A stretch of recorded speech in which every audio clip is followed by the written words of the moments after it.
Today for New Jersey, it's the SNL Nerds, the show where two comics from New Jersey nerd out about Saturday Night Live. I'm your co-host, John Trumbull. And I'm your co-host, Darren Patterson. Hey, Darren, what's going on? Not much.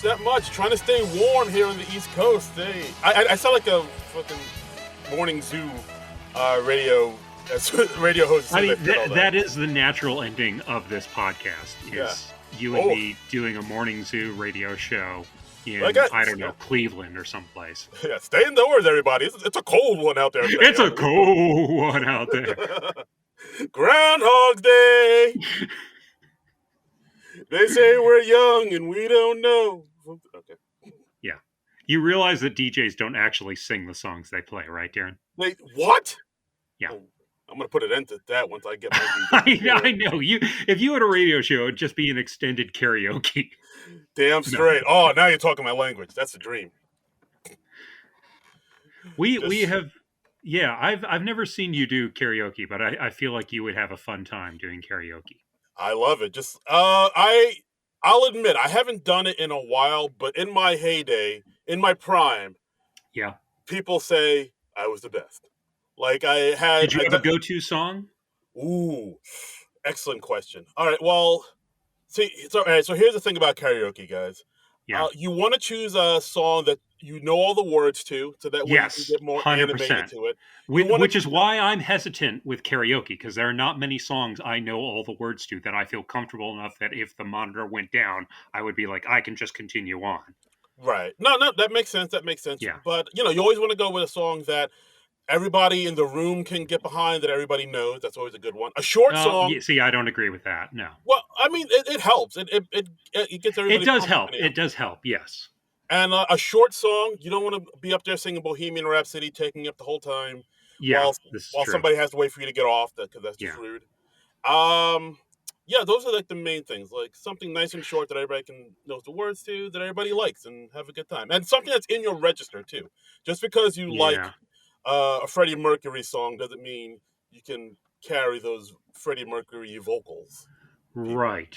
And and maybe something with not too many guitar solos in the middle, because like a lot of if you pick "Take on Me" by Aha, that doesn't mean you can suddenly hit the notes at the end of "Take on Me." Some people can. Some people can, and those people are known as show-offs. Yeah. Time to show this crowd what I can do. I also know, I know a lot of theater people because I used to do community theater, back before I got into stand-up. So, I know I've seen some people at karaoke. They'll pick the show tunes, or they just want to show off their vocal chops, and I always find that fatally embarrassing. I think Yeah, it's a little bit. It's a little too much. Hey, look at me, look at me. Yeah. It's like it's not about you. It's about that. It's not about you. It's about us. But that being said, my go-to songs are usually George Michael, "Faith." I'm having trouble imagining that, but okay. Oh, all right. Dude, I rock it. Don't even sweat. All right. No, I don't doubt you. If you say you rock it, you rock it. I rock it. I trust you, sir. Sometimes I'll go with the Barge, "Rhythm of the Night." Sometimes that I found is slightly less surprising. Okay. Yeah, that's more my vibe.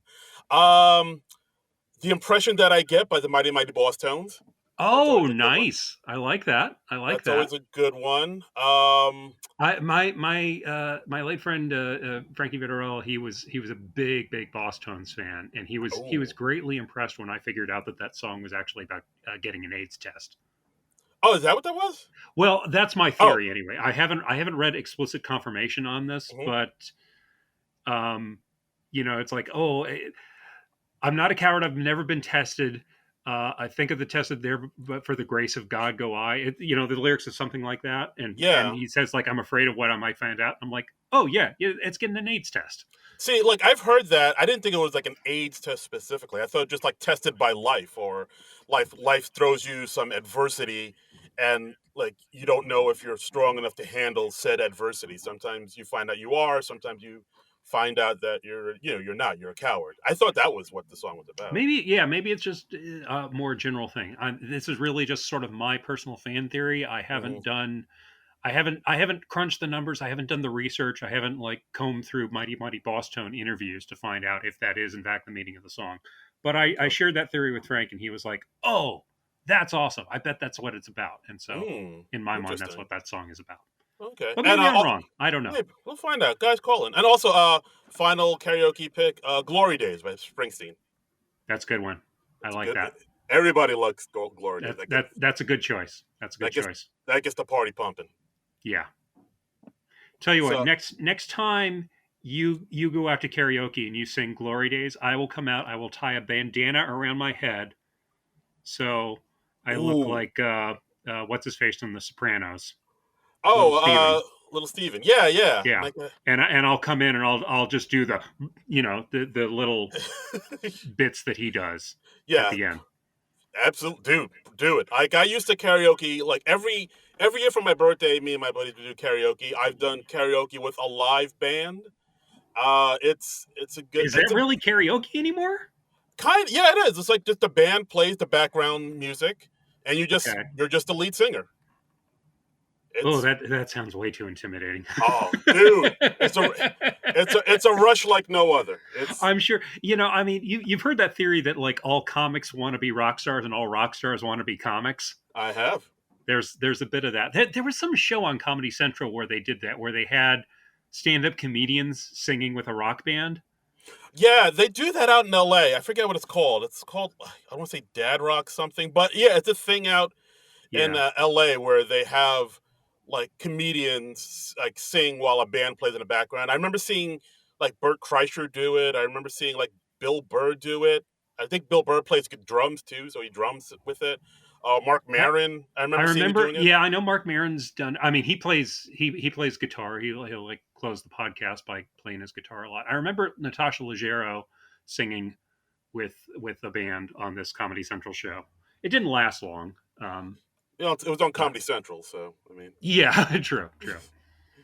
nothing lasts long on Comedy Central. Anyway, anywho, so yeah, we're back with a new episode of SNL. We haven't done this in a while, and it's been Woo! like a month since SNL's had a new episode. It's been a month. Last one was what, Kate McKinnon, and since Kate then we've McKinnon back in December. yeah. So now we are back in it, baby. With We're back in it. We got we're still in season 49, episode 9.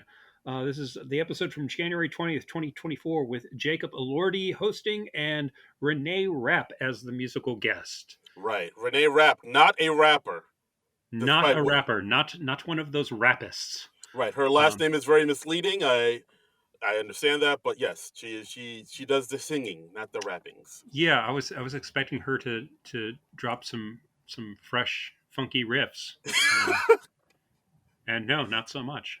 True Not so much. that, dog. True that. I will say when they announced this host and musical guest combo, I felt 200 years old because I was like, I have not heard of either one of these people. Yeah, no, you're not the only one. A lot of people I follow on social media are like, "Who is this?" I mean, maybe it's because I follow, I guess, people my age and You old follow people. other olds, Yeah, I follow other old. I don't follow the youth. yeah, But yeah. So basically, just Jacob Elordi. He's an actor. He's fairly new to the scene. He was on right, Euphoria, this thing on Netflix called Kissing Booth, and he most recently was in the movie Saltburn yeah, and the Sofia which is Coppola. apparently like some very sexy movie, judging from his monologue.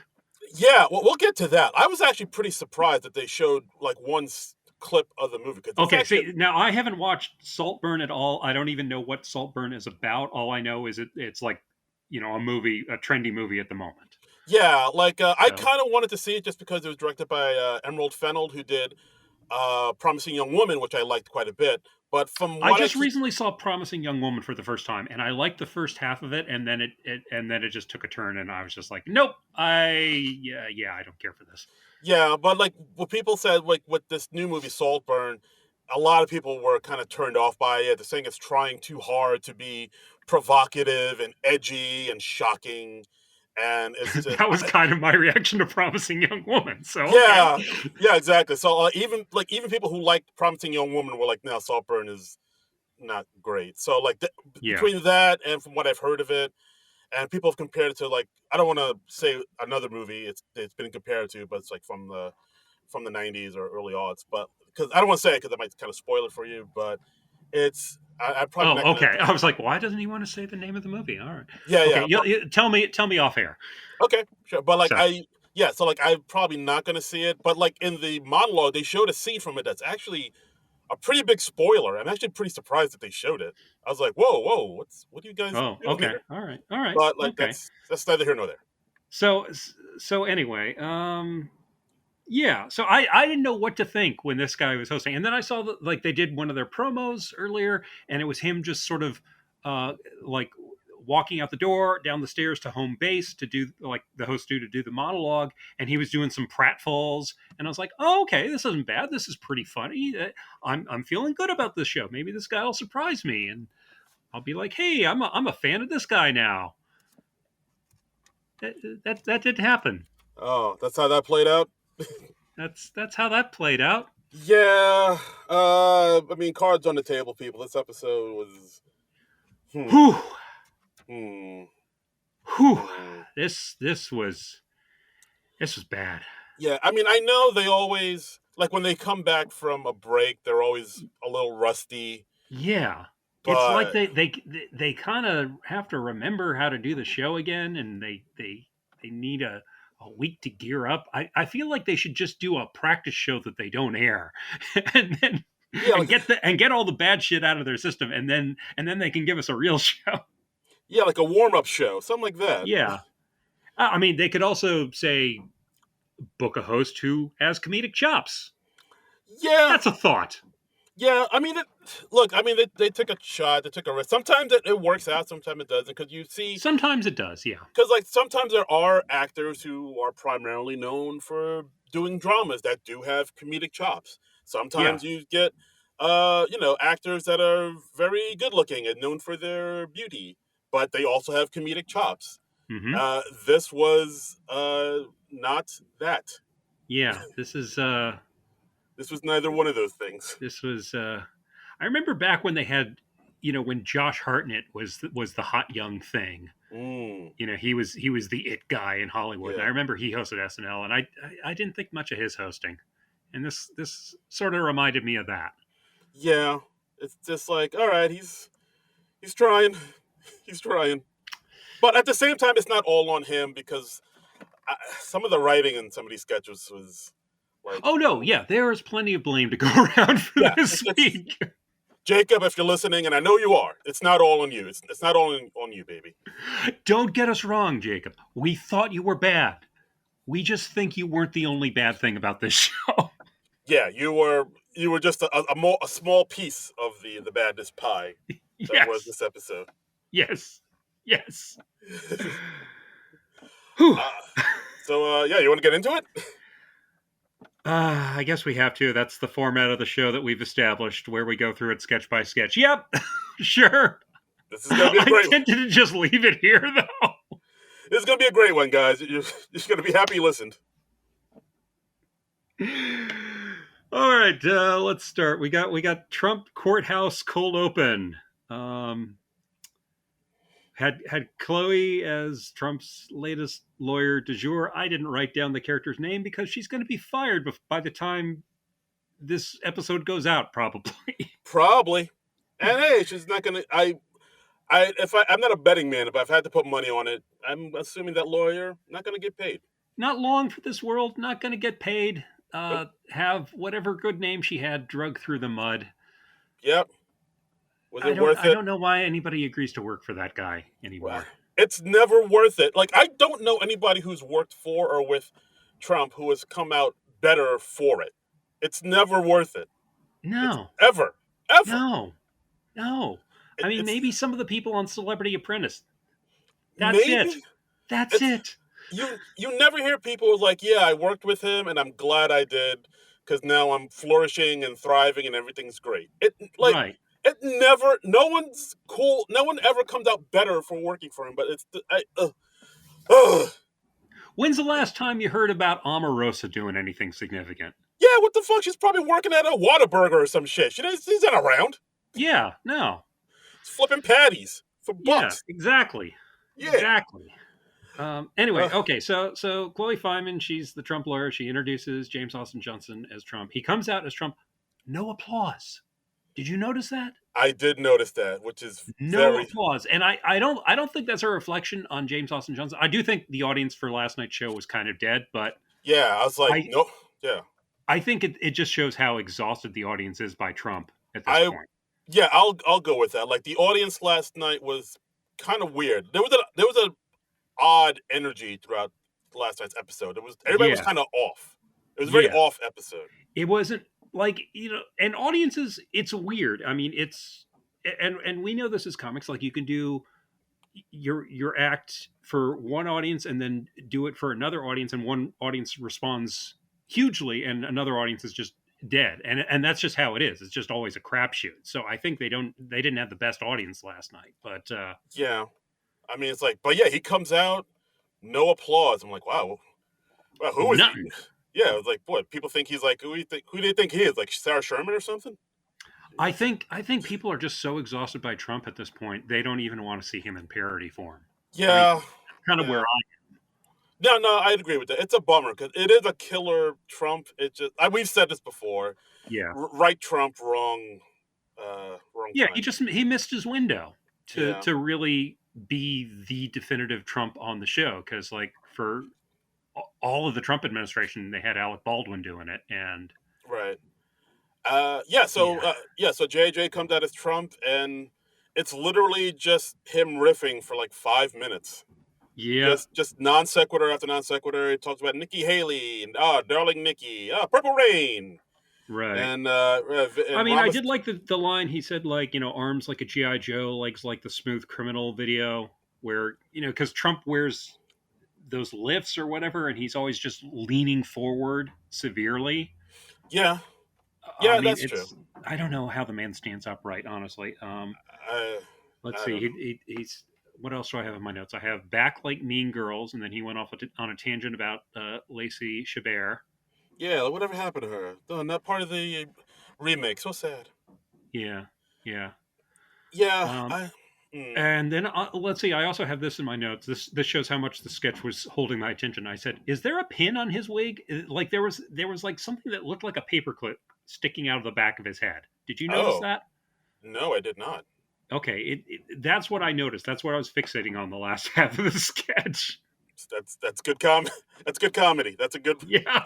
That's a good way of gauging how good the sketch is doing. And then I wrote down. Let's see. He said he's either going to go to jail, be president, or perhaps the purge. Which that's a decent enough line. Yeah, fair enough. I mean they seem to go to this a lot where they just have him riff and ramble. Yeah. Like it's a good impression. I kind of wish they were able to like focus it more into an actual sketch. Well, I mean, yeah. I mean, You know? the basic joke there is it just Trump has no focus because my opinion is the man is in the early throes of dementia, and so Yep. he just gets up and free associates and says nonsensical shit and mixes up Nikki Haley and Nancy Pelosi. Yeah. And yeah, so it's And just like we're kind of doing just that and yeah, not really doing any changes to it or offering any new yeah. I thoughts mean, or that's insights. the trouble with the guy is he's so absurd and he's so out there. He's almost impossible to parody well.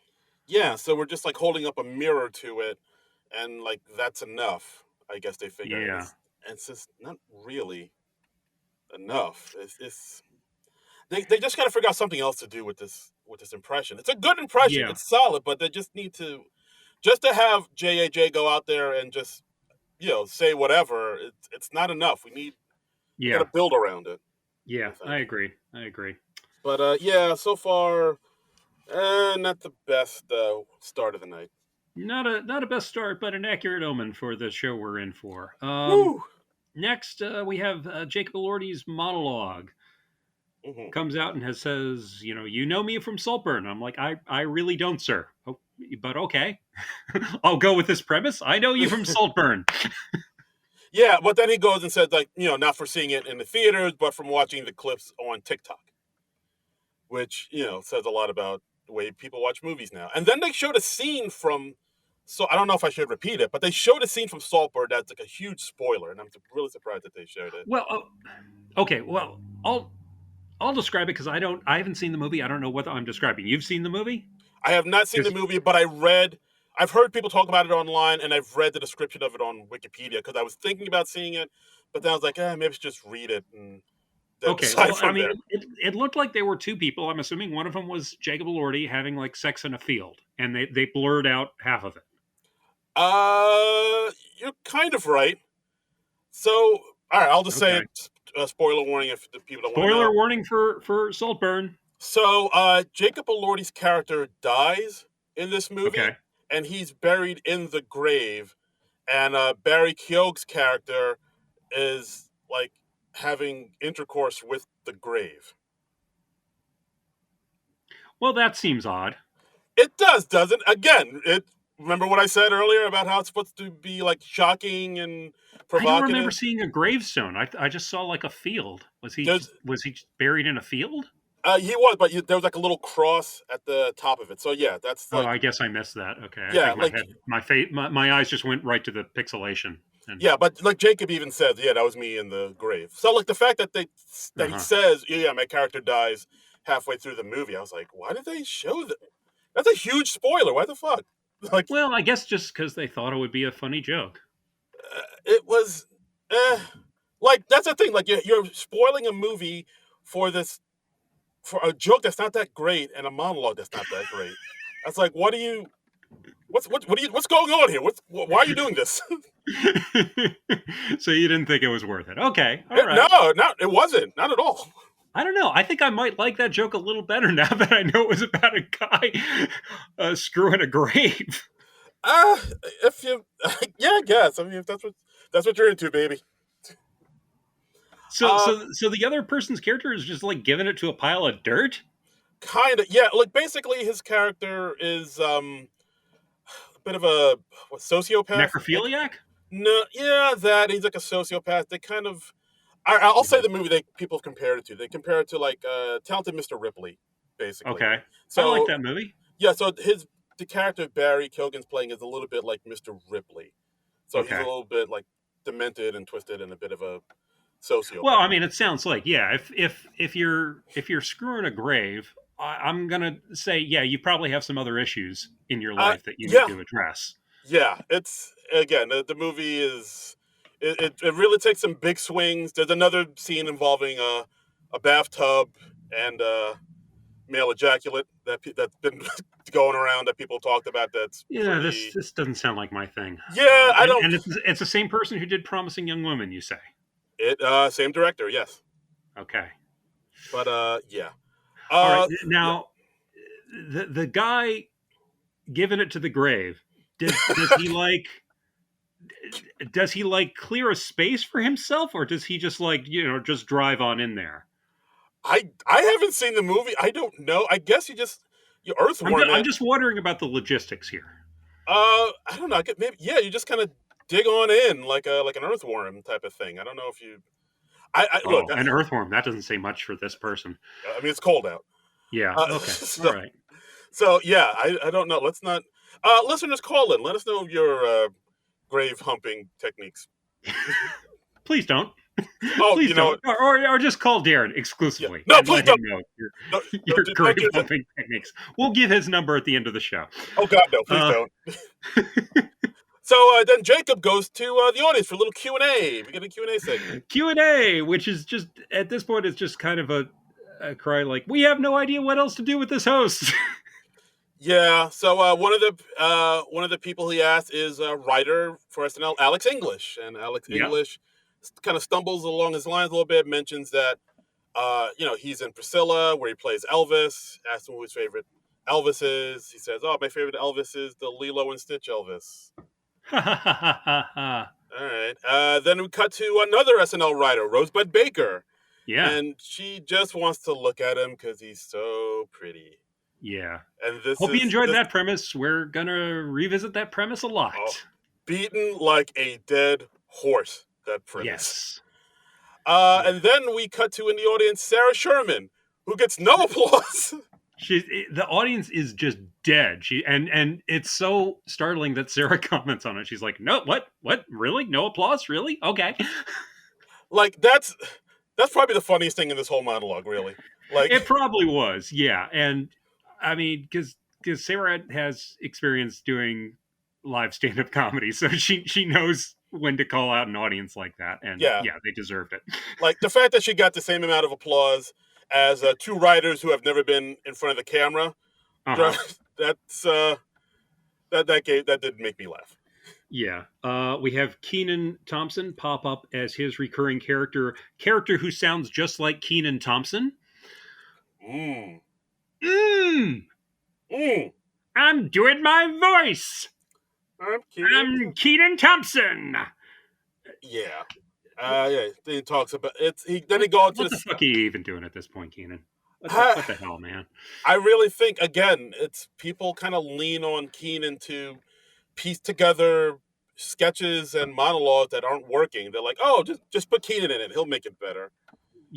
And And it doesn't. It just doesn't work in a new way. yeah, yeah. So it's like, yeah, Keenan talks about kissing elephants, I believe, and Yeah, I don't know. I didn't. He did say something about elephants. I just didn't write it down because I was in my blind rage. I was just like, do a fucking character voice. That's why you're on this show, supposedly. yeah. Then they cut to Bowen, who does get more applause than Sarah. And Bowen comments on it, which I enjoyed. He was like, "Oh, hey, more applause than Sarah." Yes. Yeah, then Bowen talks about how he was born in Australia, but he left when he was an infant, which is true. And Uh-huh. then, talked about how his Australian accent comes and goes because Jacob Elordi is Australian. Yeah. Okay. And, yeah. And hey, we've eaten up the time for the monologue. Yeah. Yay! We learned nothing substantial about the host. Yeah. Yay! I mean, he did, at the end, he was like very grateful, said, thanks for, supporting me. I've been acting for several years. I think did he say several No, or seven? he said 7. He said 7 years, and I instinctively thought, "Oh, fuck you, dude."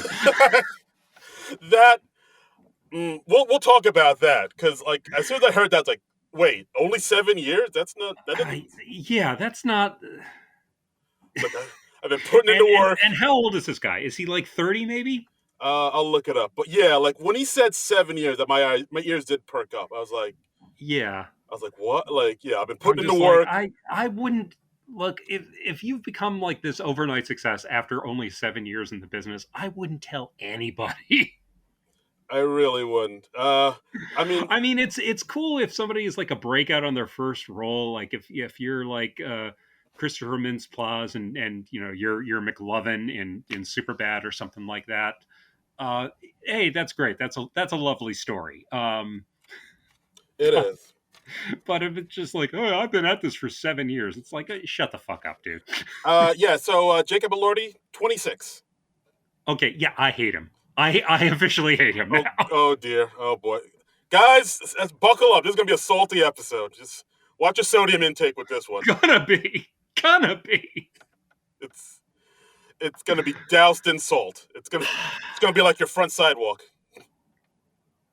I mean, at least I'm not bitter. Oh boy. Um, So yeah, monologue. I'm getting worried at this point. I'm like, oh boy. yeah. Oh I'm boy. beyond worried at this point. So we got our first sketch, which is Crown Your Short King. It's a dating show. We got Chloe as the contestant. We got Mikey Day as the host. We've got uh, Bowen, Molly, and Marcelo as the three short kings. Because the premise of this dating show is that the woman is dating short men. Yes, they're all under 5'8". Yeah. And yeah, then we go into like all of them kind of professing their love for Chloe. And Chloe, As you do. as you do, and then Chloe says, when I first moved into Short King Mansion, I thought to myself, damn, I should have packed more flats. But I've come to love and respect each one of you. And then, of course, then Mikey, the host, says, well, hold on. Before you choose your short king, we have one more bachelor for you to choose from. As soon as he said that, I was like, I think I see what the quote-unquote twist is going to be. Yeah. And yeah, of course, Jacob Elordi, who is very tall. He's like, I believe he's like 6'5", 6'6". Okay. Which I did notice in the monologue. I was like, wow, dude's pretty tall. So Jacob Elordi. I didn't really notice in this sketch because I had nothing really to compare him to relatively, but I was like, okay, so he's He's a tall person. All right. Yes. Because I So mean, he's standing next to Marcelo and he's just towering. Like Marcelo comes up to like maybe his shoulder. right. Um, So yeah. So basically, Jacob Elordi comes in as this dude, and he's like, "Oh, hey, what's going on? I'm from Pittsburgh. I technically have a right. girlfriend, and I need to borrow $200,000." The joke is like he has nothing else going on, but he's very handsome and he's very tall, and Chloe instantly chooses him. She's like, "Oh yes, okay, yeah. Can I just go away with him now, or do I have to wait?" Or Yeah, and that's pretty much it. that's it. That's it. And then we have a couple missed camera cues that like at one point Bowen had a line and the camera wasn't on him, and like Yeah, how did yeah, that happen? Okay, all right. Are we yeah. breaking in some new camera people or a new director? I don't know. Are they practicing now? Is this their practice? I don't know. Are we watching the dress? Did they somehow send us the feed for the dress? I Yeah. it's always exceptional when you see a little technical glitch like that on SNL because they don't often have them. And Usually they're then pretty when they tight. have them, you're like, oh right, yeah, this show's live. Yeah, and but yeah, like so once the quote unquote twist comes that oh yeah, of course Chloe wants the big tall guy. Yeah, then the sketch kind of peters on, and it doesn't really build Yeah, anymore. Like the building is over. yeah, no, Really. that's it. That we're just supposed to be instantly impressed with the hilarity of oh he's a tall guy, but he doesn't have much percent. Okay, I mean, first off, look, I'm like 6'2", 6'3", something like that. I don't know. I don't measure myself a lot. Um, Ladies. I don't know if I agree with the premise of women automatically love tall dudes because that has never been my experience. Yeah, I mean, I don't think I've ever had a woman go for me because of my height. I think so. I mean, I do know height is a thing with a lot of women. Like tall dude. Yeah, I mean, It is, I know, like some women, they do prefer that men be taller than them, particularly if they're on the tall side. I don't know. Maybe I'm not unusually tall. I'm just tall, tall. So yeah, but I mean, also Jacob Elordi looks the way he looks, so yeah, that's clinches it. And which again, like we said, this is the second time they're mentioning or they're building a thing or a sketch around how attractive he is, and it's like, yeah, which automatically tells me we don't have much else. yeah, like they do this all that they did this when Momoa hosted and when Hmm. Michael B. Jordan hosts, and they do this also when they have attractive female hosts. You know, Yeah, they and just it gets a little tiresome when every sketch is built around look at how attractive this person is. it yeah, it really is. It's like Because you're guys, just playing the same note over and over. I mean, it was like when Betty White passed a while back, went back and reviewed the old Betty White show, and all the jokes in there were basically just like old lady talks dirty, yeah, and I don't like it when SNL hits any note over and over and over like that. I mean, it's a variety show. I want to see different things. yeah, So and also like sometimes like a one note sketch like this can mhm. work if the writing is sharp or the actors and the cast Yeah, are able to carry it or like make build it up to something bigger. But right. none of those things are here. The writing is kind of whatever. Jacob Elordi says a line saying, "Hey, from the bottom of my heart, your body's just okay." And Yeah, then it goes to Chloe climbing Jacob Elordi and violently making out with him. yeah. And again, the camera work kind of screwed it up because we didn't get to see her like leap into his arms or anything. I it happened off camera. I heard the audience react, and then it cut to her making out with him, and I was like, okay, well that's kind of funny. Would have been funnier if it'd been shot the way it was supposed to, but okay. Yeah, it yeah, it was definitely like, but yes, like but so far this sketch was kind of like as soon as you see the reveal that oh she's going with the tall guy, that's it. There's nowhere else for the sketch Yeah, to there. I mean, go. it's just that one turn, and then that's it. Yeah, and it's like this doesn't really go anywhere, and it doesn't. Anyway, okay, we're repeating Oh, ourselves now. I So, know exactly. um, So it's like, all right, next well, next this is. sketch, Club Shay Shay. This was Mm. Cat Williams interview extended cut. We got Ego as Cat Williams and Devin Walker as Shannon Sharp, who is the person who was interviewing Cat Williams. Am I supposed to know who Shannon Sharp is? Shannon Sharp is a former football player. Okay, no wonder I don't know. All Yeah, right. he was also an ESPN announcer, and then he like kind of left the ESPN show he was on to do this thing called Club Shay Shay, where it's like basically him talking to comedians. Well, it's basically like barbershop talk. Like when he gets together Okay. with somebody else, they tape it, they have drinks, and like they shoot the shit, and like Right. so And you I get some know real I talk. I think I did see that Cat Williams was trending on social media, but I have no particular interest in Cat Williams, so I didn't bother finding anything else more about that. Did you watch the real Cat Williams interview at all? I did. So like basically, I kind of like the sketch because I knew where it was from. So basically, Yeah. Cat Williams was on this Shannon Sharp show, Club Shay Shay, and they were having drinks, and like, it turned into this long big thing where it was like almost a 3 hour show, and Cat Williams was saying some outrageous things. He said flat out that Kevin Hart was an industry plant. He was saying how Steve Harvey was jealous of Bernie Mac's success, and how like Steve Harvey even tried to steal Bernie Mac's role in Ocean's 11 from him behind his back. Uh, yeah, like he was. That's funny. Okay. Yeah, and he was saying things like how Was he drunk, or is he always that loose lipped, or that he. forthcoming with his opinions? I mean, he seemed pretty lucid, but like he Uh huh. was drinking some of that brown liquor. And he was saying he was also talking about how Cedric the Entertainer stole one of his jokes, one of his big closing jokes. He was talking about how he said a lot of things. He was talking about how basically the industry is kind of run by this whole. He said the word cabal, like this Illuminati cabal, Ooh, and like ooh, how like that's not a good look. yeah, and like Okay. basically how like if you're a black man, if you do things if you want to get ahead in this industry, you have to like kind of do things, maybe some sexual favors, and if maybe wear a dress, and if you do them, you get ahead. They give you a light skinned wife, and then you get all these opportunities. And Whoa. yeah, Okay. Okay. he All said right. he said a lot of insane He things. says things. Oh, He go, Cat Williams. but yeah, Uh, but then again, he said some like insane things like about how he's like a wait, very wait. You haven't been doing the insane stuff? no that all that stuff was Wait. He talked about a cabal that awarded you a light skinned wife if you wear a dress, and that wasn't the insane part? no. The insane thing was like him saying things like, he grew up very intelligent. By the age of 13, he had read like 400 books or something like that. He was Oh, saying, okay. I think I did read something about that. That sounds vaguely familiar. Yes.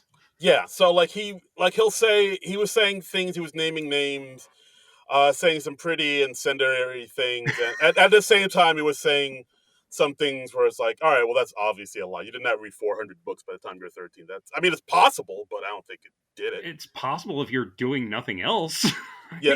mean, So yeah, so this went viral, and everybody was talking about it for a while, and a lot of the uh-huh. comedians felt like they had to respond to it. There's this one comedian named Ricky Smiley who's like big in the black circuit that Cat Williams talked about how he's not a big deal, like how he always has to dress up as a woman and be put in a dress to be in movie. It got it got like very like off screen or on screen? on screen in the movie. Like Ricky Oh, Smiley plays okay. a lot of like women in movies, and Oh, it okay. got. Okay. So he's doing like a Medea type of thing. Yeah, and like Got it. it's him saying like that's the only way he can get into movies because no one thinks he's funny, and like Cat Williams had a lot of just wild, reckless shit, and it went Okay. viral, and SNL made a sketch about it. Okay. Woo! Well, okay. The sketch didn't really work for me because I was only vaguely familiar with the thing they were parodying. I knew there was a Cat Williams interview this week that went viral. That was about the extent of my knowledge for it. Now we've just had our famous recurring segment. Darren explains black culture to John. Um, Happy Black History Month, everybody! Coming up. happy Black Happy Black History Month. Yes, It's still coming up. We're not there coming up. yet. Assalamu alaikum. Okay. So let me ask you. You were familiar with the thing they were parodying. How did the sketch work for you? It worked a little bit better for me because I knew what they were parodying, and Right. and there were a few lines in there that I thought gave me a few chuckles, like Ego as Cat saying, "Hey, there are three things you need to know about me, Shannon. I'm 5'3". I've never told a lie, and I'm 6'3". Like Right. things like Yeah. that. I mean, that was cute. Yeah, or like how he talked about how he invented fruit. He's Uh like, huh. like before me, trees weren't bringing nothing to the table. Like things Uh like huh. that. I was like, all right, that's a funny line. Yeah. And Devin as Shannon Sharp saying, "Come on now, cat, that's blasphemous." Like Mm-hmm. there were a few Yeah, I lines. thought Devin was good in the sketch. I had no idea who the person he was playing was because I don't follow football. Right. Never heard of this person. But But yeah, I don't know. overall, Yeah, this. I mean, they're basically kind of taking something that was already kind of outrageous and making it a little bit more outrageous, but not that much more yeah. outrageous. SNL, they seem to be doing a lot of let's parody this latest viral video. Yeah, we'll get to it later, but yeah, it's throughout the show. There was like a couple moments where it's like it really felt like they just hopped onto Twitter, went to the what's trending section, Yeah, and it's like, all right, we'll write sketches about those, and it's yeah, yeah, mm. But yeah, this sketch worked a little for me because I knew what they were talking about, and they had a few lines here and there. But for the most part, I thought it was just okay. yeah. I thought the performances were good, but there was a certain ceiling to my enjoyment just because I didn't have that familiarity with the thing they were parodying. So Yeah, I mean, maybe if they shorten this up and tighten it up a little bit more, it would have been a little bit yeah, stronger. But yeah, I just thought it was okay. yeah. And this was all pre-tape, right? Yes, this was all Yeah. pre-tape. All right. So next, we've got ET Awards Season Special. I think that was the name of it. Uh, yes, Entertainment Tonight Lip Readers. That's what it's called on the YouTubes. right. The YouTubers. So yeah, we've had a lot of award shows in the last couple weeks. We had the Emmys, we had the Golden Globes, we had the Critics' Choice Awards. I think that's everything. Uh, yeah, There might be something I missed. Critics' Um, Choice, Golden Globes, and the Emmys. Yeah, yeah, and so there were a lot of moments in these award ceremonies where we're seeing the celebrities talking to each other at their tables or something like that, and they're having a moment, and we don't exactly know what they're saying because they weren't mic'd. And so we have host Heidi and Ego. They bring in Jacob Elordi and Bowen as professional lip readers, and they are just telling us what people had said at the award ceremonies. yeah, but they're clearly making it up, and it's clear gibberish. Like at one point, Yeah.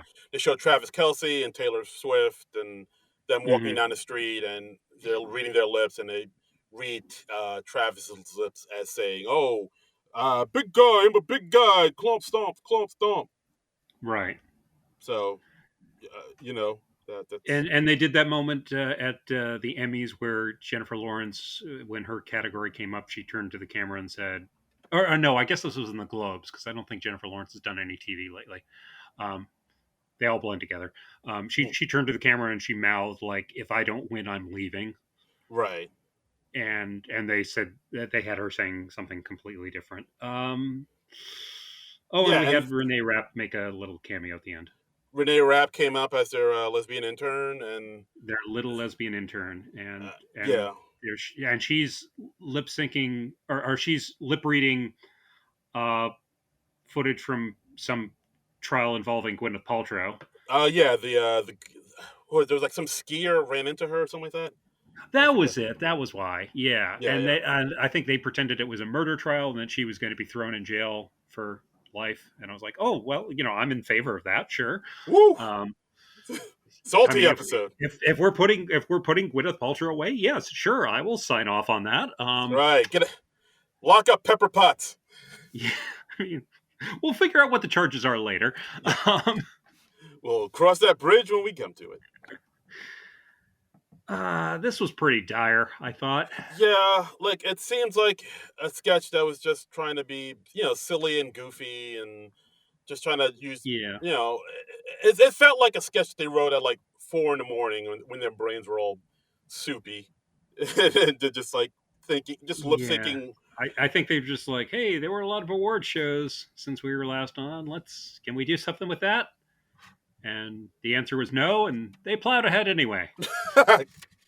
Yeah, like I didn't write much about this one because there wasn't much to write. It's just them Yep, same. making, making up phrases for lip syncing, and it's like, all right, I guess. And the phrases weren't even Yeah, that funny either. It was just more like goopy yeah. doopy. Just not Yeah, funny. Not we kind of know the host is a dud at this point. So yeah. Like I mean, I came in with I wanted to like this episode, but yeah, Jacob Elordi does. I always want to like the episode. I don't know. every time I sit down to watch an episode of SNL, I'm like, yes, I want to laugh. I want to be amused. I don't think I've cracked a smile once. Yeah, like, I mean, I don't. I mean, I just In don't this know if episode. I don't know if he was like kind of at some point he looked kind of nervous. So I don't know if Yeah, it was I mean, nerves or he just really there's doesn't. always that. I mean, some people just aren't live sketch performers. Yeah, like I just don't know if he has like comedic. He definitely doesn't have comedic chops, or maybe he No, I does. wouldn't. It didn't I come wouldn't out. say. Well, yeah, he even seems kind of ill at ease in the pre tapes we saw. So Yeah, very yeah, much I think so. he just doesn't have it. I just don't think the guy's Mm. funny. Is that you hear that, Jacob? You're not gonna make it in this town. SNL nerds say so. I mean, you're just going to have to get by on your good looks and height. Haha. So I mean, it's going to be a tough road for you, That's Jacob right. Elordi. That's right. It I'm might be. sorry. It's right. It'll be another. Might be another 7 years before you get a role. I've been in the business 7 years. Oh fuck you, Yeah. dude. Why did he say that? He shouldn't. Why? Why? Like you're trying to get these people to like you, man.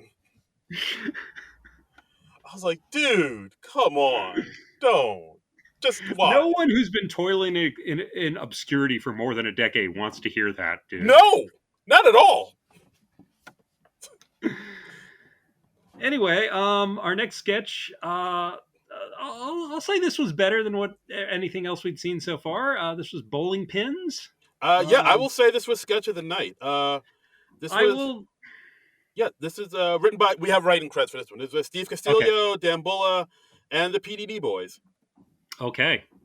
Oh, hey, wait! Nice that they had something in the show. Yeah, I sorely missed them this week. yeah. What you didn't see the show live, right? Or did you? Or I no, I watched it on Peacock. okay, because like there was something like I saw people online getting a little upset about because in So the they were in the opening credits, but then they didn't have a sketch. right, and if you watch it on Peacock, you'll see that they were cut out of the opening credits. But like, Oh, so they were supposed to have a pre-tape this episode. Did not happen. so I wonder what ran over that Oof. cost us a "Please Don't Destroy" sketch. Whatever it was not worth it. And oddly, they haven't put that up on the YouTube channel yet. I really thought they would have by now. That actually kind of surprised me. Yeah. So I'm wondering if it's not up on YouTube, maybe it was a "Please Don't Destroy" sketch that didn't involve the host and they're holding it for another week or something. Hmm. Like usually they pull the host in on their sketches. Usually. So now I don't know what to think. Wow, nothing makes sense anymore. Nothing makes sense anymore. Oh boy. Anyway, bowling pins. But yeah. We got Heidi and Jacob Elordi out on a date. And they're being cute and flirty and like you are on bowling dates. Like you do. And the gag in this is that whenever one of them makes a strike or a split or whatever, we see the cast doing bowling animations. Yeah, because like for those of you who've been to bowling alleys recently, you see like whenever you bowl and you see that animated scorecard, the scorekeeper screen, they do like a Mm-hmm. little fun little cartoon, be like, oh, you got a split, Yeah. hey, you got a strike. But this time it's kind of twisted. When we have a 7-10 split, we have two bowling pins announcing to their kid that they're getting a divorce. Split. For a gutter ball, we have a father who's discovered his daughter bowling pin has some cigarettes under his bed, and he's like, "I don't want you living in the gutter." Yeah, with a needle in your arm in the gutter. Yeah, And I do like the yeah, joke that came after that because like Jacob Elordi was like, "Oh my god, that's how dark." And then, but Heidi yeah, says, "Yeah, needle in the arm? No, pretty girl like that would shoot it between her toes." I was like, Jesus. yeah. That was. I hesitate to say cute, but that was funny. That was a funny line. I will give it that. That was yeah. I did and so on like when I think it was Jacob Elordi's character gets a strike, we cut to another bowling pin getting beaten with baseball bats. Right, because he's like a scab and he's supposed to be on. He's getting beat up by the people in the union, and we see like Right. WGA signs in the background. So Oh yeah, yeah.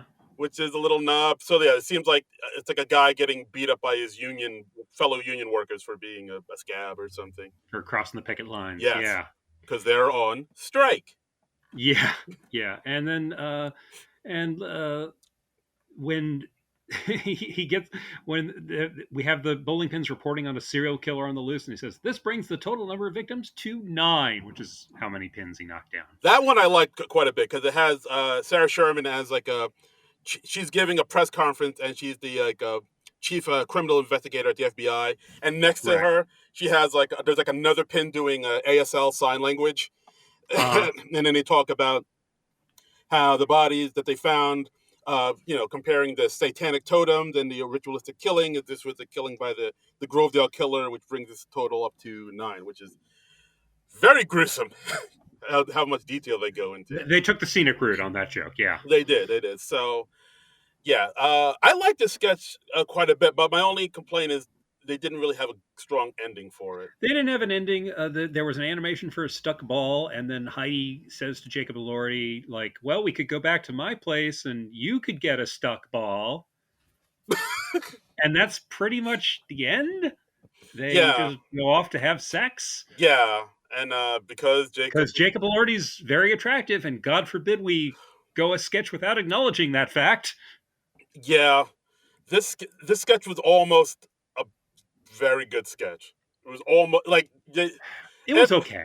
if that ending, no, like, it had some moments. If that ending was, Yeah, no, it did have some moments, and I like the little shot they had at the end where everybody was uh, going up towards the camera in their bowling pin outfits. I mean, it obviously seemed like a fun sketch to write and perform. yeah, but Um, I really wish this had a stronger ending. If it did, it yeah, would it have just been. petered out. If it had a stronger ending, it could have been pretty damn good. But it just Yeah. sketch of the night, I'll say. But I'm torn between this and the next thing, the Alaska Airlines ad. ooh, okay, I might be inclined to give it to the Alaska Airlines ad just because it was shorter and a little more polished. all right, fair enough, Um, fair enough. yeah, they were talking about that story that was in the news where an Alaska Airlines flight where the door did the door open or did the door fly off during the flight? I forget which. I'm pulling it up now. So It did one of those two things, and yeah, they had to make an emergency landing. That's the gist of it. it did one of the Um, things a door should not do while in mid-flight. right. Generally speaking, when your plane is in mid-flight, you want the doors to stay in place. Yeah, I find that a good quality in an airplane door. yeah. Rule of thumb. I don't want to get all political, but Yeah. So yeah, from what I'm seeing, yeah, this happened earlier this month, and the door plug blew off during the flight. I think it was a flight from like Portland to California. okay. Well, let's not get lost in the weeds here Okay, on the sorry. details of the story. But so they this is basically Alaska Airlines, and they're trying to put a positive spin on this horrible story. Yeah. And the first slogan is "You didn't die, and you got a cool story." I mean, hey. Um, and the last slogan they had was "Still better than Spirit." This Yeah. was cute. It didn't overstay its welcome. It's only like 2 minutes 20 seconds. So Yeah, like when they talk about the updates that we're gonna make on the plane, like them saying, "Hey, you know those bolts that they have that kind of hold the door and the plane together? We're gonna go ahead and tighten those." And, yeah, yeah. uh, So this was cute. I kind of liked this. I liked where it was coming from, even though it's like a little bit of an old news story at this point. But that is true. I did like the one part where they said, "Hey, to ensure your safety, we pulled Sully out of retirement," and then they cut to James oh A. James yeah, as Sully, and he's just looks in the camera and says, "I don't know if I could do that again." yeah, and they're like, he's older than he was, because Yeah, hey, that the Miracle on the Hudson, that was a while back. it was a while back. It was a while back. That was like several Tom Hanks movies ago. Jesus, wow, was it? I guess Um, so. I also like the part where they talked to some of the people that were on the plane, and Bowen, who's one of the passengers, saying, "Yeah, I flew Alaska Airlines, and I got this. They give you now this commemorative photo of your flight." And it's oh like yeah, those, like it's like you're on a log plume ride or something. Yeah, right? that was cute. Yeah, and he said Yeah, this costs $50. yeah. So I might give this sketch of the night. Because I think I like this a shade more than the bowling pins. I mean, bowling Yeah, pins was kind of fun and weird, but it really just petered out at the end. So yeah, either way, I either way. But I mean, it's yeah. This was like the second best sketch of the night, yeah. but yeah, it was I mean, still it's a week showing of sketches, yeah for sure, no matter how you slice it. absolutely. All right, Uh, next musical guest, Reneé Rapp. yes, Reneé Rapp did 2 songs. First one was Snow Angel, which Uh was huh. like her kind of the big Broadway dramatic slow song, and Yeah. followed that up by Not My Fault with Megan Thee Stallion coming out to helping her out, and that segment was introduced by surprise celebrity cameo Rachel McAdams. Rachel McAdams, who's the OG Regina George from Mean Girls, Hmm. which is the part that Reneé Rapp plays in the Mean Girls musical. And you were telling me the Mean Girls she played it on Broadway as well, right? Yes, when Mean Girls was made into a Broadway show, Reneé Rapp was on the Broadway show, and then they made that Broadway musical into a movie, and then Reneé Rapp is in that movie. But when they cut the trailer, they kind of went out of their way to make it not look like a musical. So it Yeah, looked like it was just a straight remake of Mean Girls. I I kind of understand what people. I kind of get it because like if you're not familiar with the musical, I guess, or if you don't know that it was a musical beforehand, the trailers do make it look like a straight up comedy. Like they don't. Right, but I mean, it's like if you've made a musical, promote it as a musical. It's Yeah, it's like a just don't do a bait and switch, man, because you're just gonna yeah, annoy people. yeah. Because like a lot of people, from what I've seen online, got kind of PO'd when they were like, "This is a Yeah, musical." Ugh.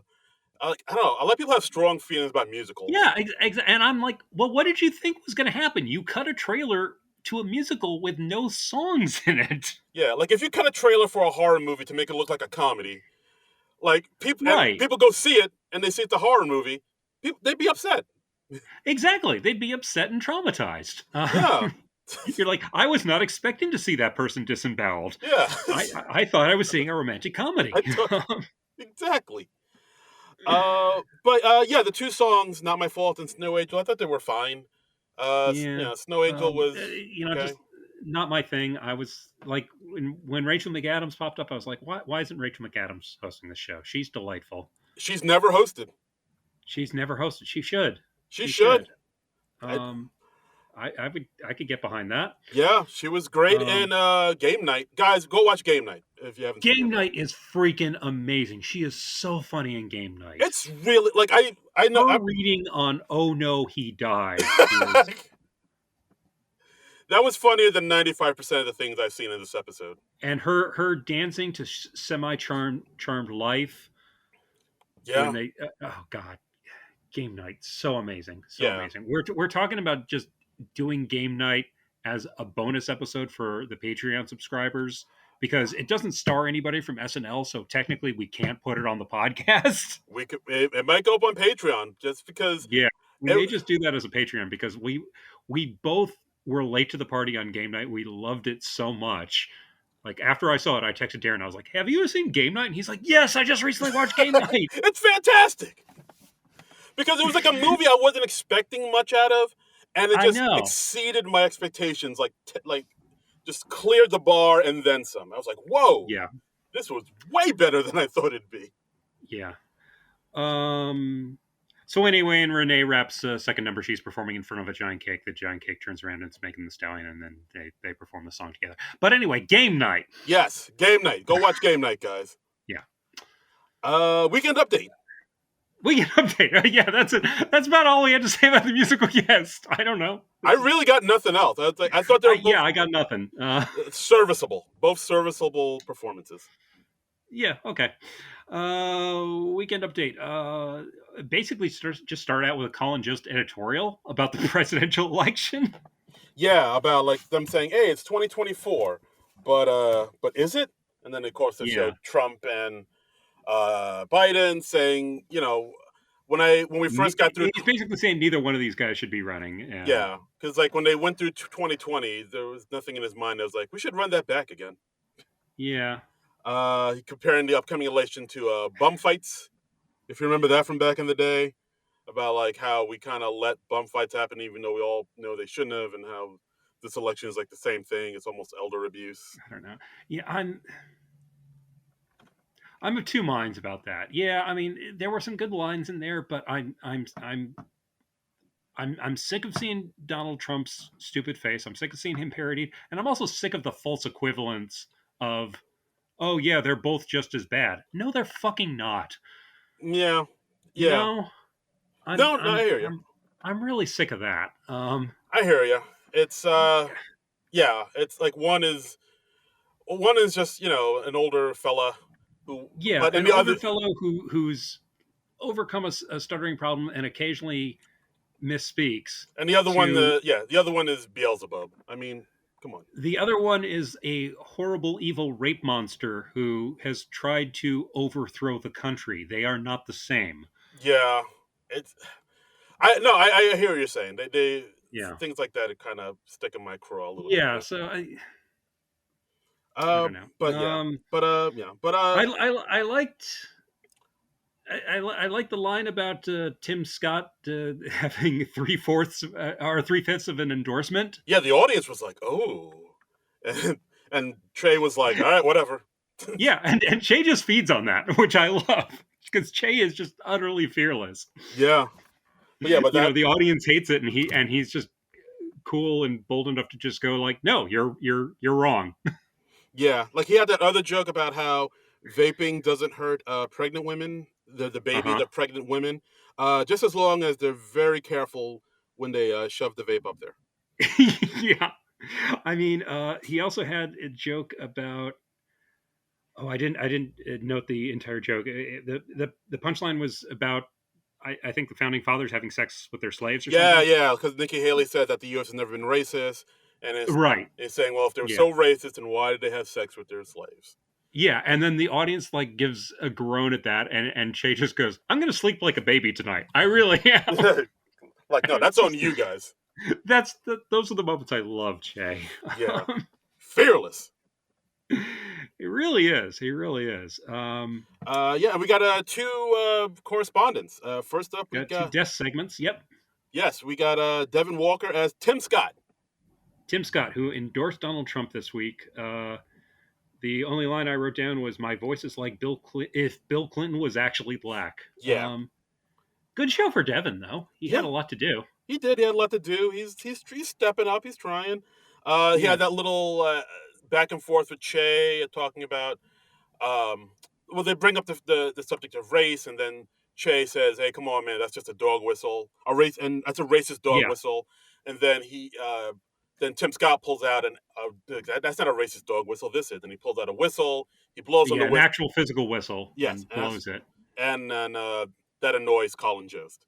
Yeah. And Colin's like, What is that noise?" And that was a nice gag. Yes, And I enjoy. Uh, I enjoy Colin Jost like leaning into all the jokes about him looking like a douchey frat boy. yeah, it seems like it's his go-to. Yeah, 'Cause- and I didn't like the guy at first, and then I like him a lot more now that he's leaned into that. Like he's aware of how he is perceived. So Yeah, very much so. Like it seems like yeah, he knows what it is. He knows he has a book called Punchable Face. He knows the score, yeah, so he just leans into it. And I appreciate. yeah, and I think that's smart because it gets him on. It gets us on his side more Yeah, no, absolutely for sure. because But yeah, I mean this. otherwise tough to sympathize. I liked Che also had a good joke about apparently they've developed this male contraceptive that lets you not impregnate women for 10 years. And he says, so get ready for a decade of taking a man's word for it. Woo! It's funny stuff. Uh-huh. Yeah. So the Tim Scott story I thought was okay. It was pretty short. Didn't have too much to say about it. Yeah. Uh, then we have Punky Johnson Funky. as Deobra Redden, who, for those that don't know, there was a clip that went viral recently where in Las Vegas, this guy was approaching the judge, and the judge was giving Attacked a judge, yes, like flew at her, like yes, leapt up over the bench yeah. and basically, yeah, was lunging at the judge, tackled midair, knocking over flags. Yeah, it was It's a quick clip. It's like literally seconds long, but it is a trip, man. yeah. And so basically, yeah, the judge is giving the guy a sentencing, and yeah, then it cuts to him, like you said, like WWE just jumping, like leaping over the I don't bench. know how he got that far, that high in the air. Me neither. I was like, where are the bailiffs? What the fuck is happening? Was there like some sort of springboard platform that he hit like George Reeves on the old Superman show when he's like Cannonball! taking off? He got air. He was airborne for a He second. caught air. I'm just like, I mean, if this guy wasn't in the NBA, he should have been. I know. I know. Because what the hell, man? Hey Jets, give this guy a call. He could do worse. Yeah. Um. So yeah, Punky Johnson comes out as that guy. His name is Yeah. Deobra Redden. I had no idea the person's name. Okay. Yeah, it looks like it's spelled Deborah, but it's Deobra. Yeah, I'm looking at it now too. It's Deobra, which is that's a name. It's a new one on me. It's unique. Yeah. Yeah, and it's I don't know. There wasn't much here. I thought. No, I didn't think there was too much to it. It was just like, hey, this was a viral clip. Can we do anything with this? Yeah, and it's like basically Punky saying how it's on the sheriff and the bailiffs for not stopping him. How Yeah. I thought I was just gonna bounce off some glass that would be Yeah, surrounding. and then they're showing it like a football play-by-play, and there's he's like, now I'm going in this direction. This bailiff's going here, but what they should have done. Yeah, there wasn't much to it. Yeah, like the judge should have been behind some bulletproof glass like CVS shampoo. And I was like, yeah, there wasn't. It didn't really. I mean, go the anywhere. trouble was, you can't really do anything that's funnier than the clip already was by itself. Yeah, So yeah, very true. Like once you see the clip, that's where the laughs are, and yeah, they didn't really have anywhere to go after that. yeah. So I didn't take too many notes on that because like that's not. No, really... neither did I. I just have Punky as defendant who attacked judge. That's my notes for this. That's it. Yeah. So not the best showing for Punk, I thought. Weekend update. So I thought had some so weekend update. Yeah. They've done better. Next we have women's AA meeting. Woo. This was, I don't know. This was okay, I guess. Yes, but yeah. So basically, it's all the women in the cast at this women supporting women meeting. We've even seen Mikey come in thinking it was an AA meeting, and then them correcting her. It's like, no. Well, it was an AA meeting, but it was an AA meeting that was just for women. Just for women, yeah. And then they shoo out. They're talking about their drinking problems and stuff, so it is an AA meeting. But I guess I thank God I am not in AA, and I'm knock wood, never had to be. But I guess there are some women exclusive meetings because I guess some people just feel more comfortable that way, opening up and sharing and all that. So right.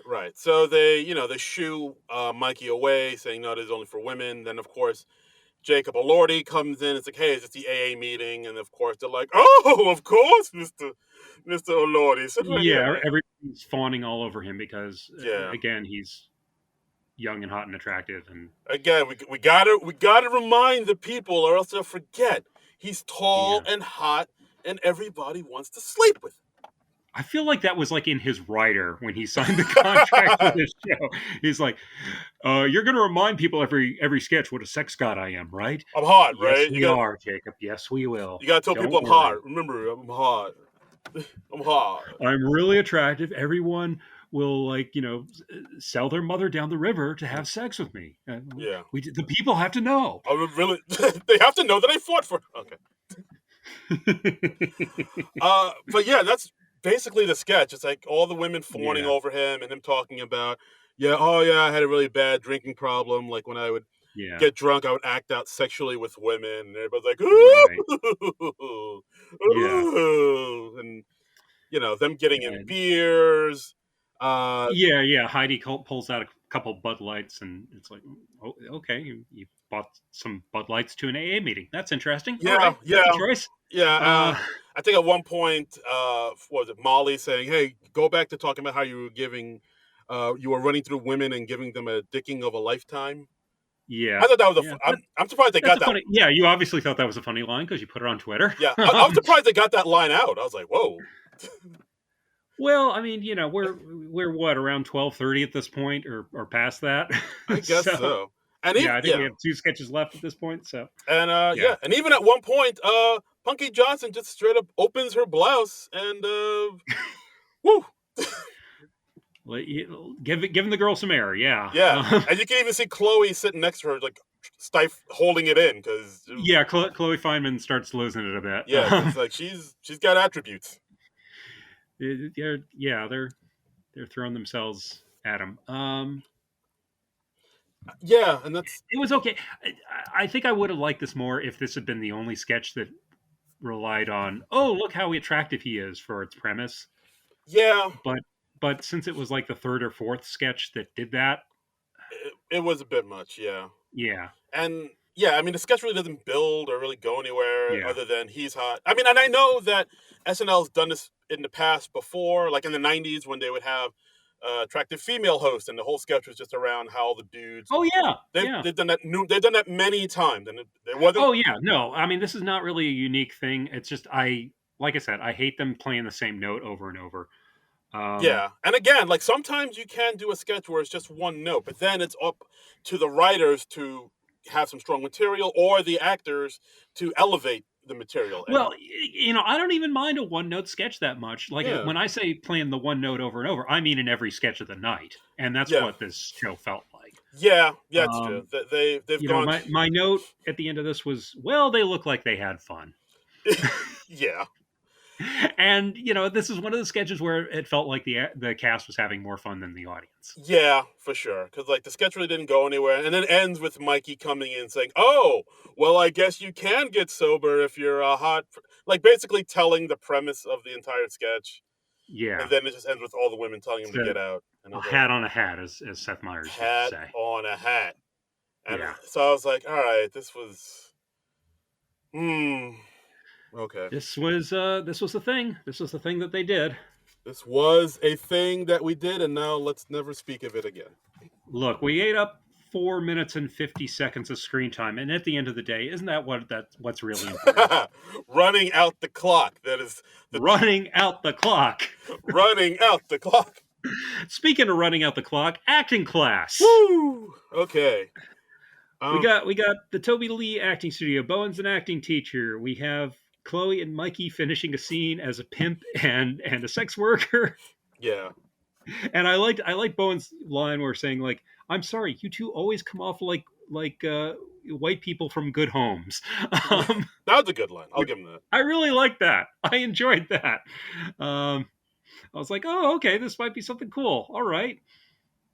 Might be. Then we take this weird turn where Rachel McAdams comes into the sketch, and honestly, it just looks like she entered the sketch late. Yeah, like she literally comes in, like you said, like as the sketch is going on, and the camera shows her just like Right before her first line. Yeah, yeah.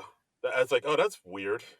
it is weird because it's like she hasn't done anything since she introduced the musical guest, and there's been an entire sketch since then. So why is she late on her cue? I don't I know. don't know. Yeah, that was weird.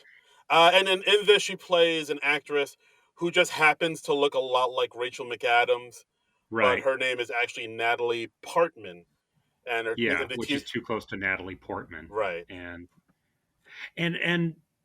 Rachel McAdams also seemed a little frazzled because, like, in her first line, she's like very obviously reading off the cue cards, like turning away from the person she's supposedly talking to look at the cue cards. Yeah, no, like I've noticed that too a lot. And if you go into like a lot, looking back into all these sketches, a lot of cast members are just staring right at the cue cards, like right down the Yeah, barrel, not even looking at the person they're talking to, and it kind of takes me out of it a little bit. And I was like, yeah, and I'm certainly don't begrudge people reading off the cue cards. That's what they're there yeah, for. yeah, I know, and I know, like lines change on the fly at the last minute, so I get it. 100%.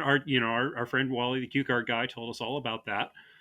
But Um, but yeah, at the but same time, I was like, I don't know, there's got to but be it a was way. yeah, it was a little weird.